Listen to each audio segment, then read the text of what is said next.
যশোরে mobile charge দেওয়ার কথা বলে ঘরে ঢুকে ৪ বছরের শিশুর গলায় ছুরি ধরে মাকে ধর্ষণে ব্যর্থ হয়ে মা ও শিশু দুজনকেই ছুরিকাঘাত করে পালিয়ে যায় হাসান আলী নামে প্রতিবেশী এক যুবক। রোববার রাত 11:30টার দিকে শহরের নিউ মার্কেট গাবতলা এলাকায় এ ব্লকের একটি বাড়িতে এই ঘটনা ঘটে। যশোর থেকে সালাউদ্দিন সাগরের পাঠানো তথ্যচিত্রে ডেস্ক রিপোর্ট। প্রতিবেশী হওয়ার সুবাদে ওই বাড়িতে হাসান আলীর যাতায়াত ছিল। রাতে বাড়িতে কেউ না থাকায় মোবাইল চার্জ দেওয়ার নাম করে বাড়িতে প্রবেশ করে হাসান সহ অজ্ঞাত আরও ৩ জন। ঘরে থাকা ৪ বছরের শিশুর গলায় ছুরি ধরে জিম্মি করে তার মায়ের উপর ঝাঁপিয়ে পড়ে হাসান। এ সময় আত্মরক্ষার্থে চিৎকার দিলে শিশুটির গলায় ছুরি দিয়ে টান এবং তার মায়ের হাতে ছুরিকাঘাত করে পালিয়ে যায় হাসান সহ অন্যান্যরা। আমি আলো আনতে গেলাম, তখন আমার ঘরে পড়ে গেছে, বলেছে ছুরি ধরেছে আমার গলায়, ছুরি দিয়ে মেরেছে, আমারও ছুরি দিয়ে মেরেছে। মেয়ের সাথে অন্যায় কাজ করার চেষ্টা করেছে, যার কারণে এই দুর্ঘটনাটা ঘটাইছে।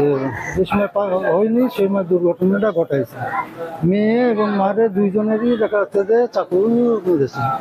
আমি আসামিদের আটক করার দাবি জানাই।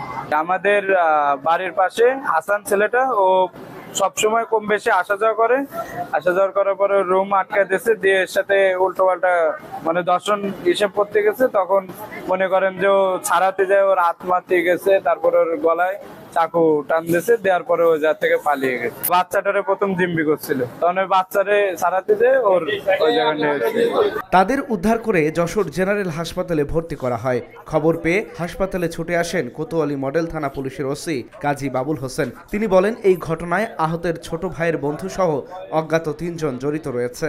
ভিকটিমের ভাইয়ের বন্ধু ছোট বাচ্চা এবং তাকে জিম্মি করে তাদের সাথে তার ছুরি মারছে আর কি। এটি আমি মূল রহস্য উদ্ঘাটন করব। ভিকটিমের ভাইয়ের ছোট ভাইয়ের বন্ধু এবং অজ্ঞাত 2 জনের কথা আসতেছে।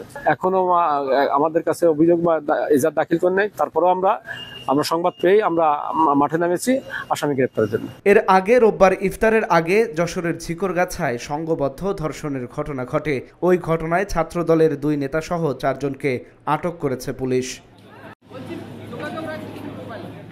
Dhaka journal news desk.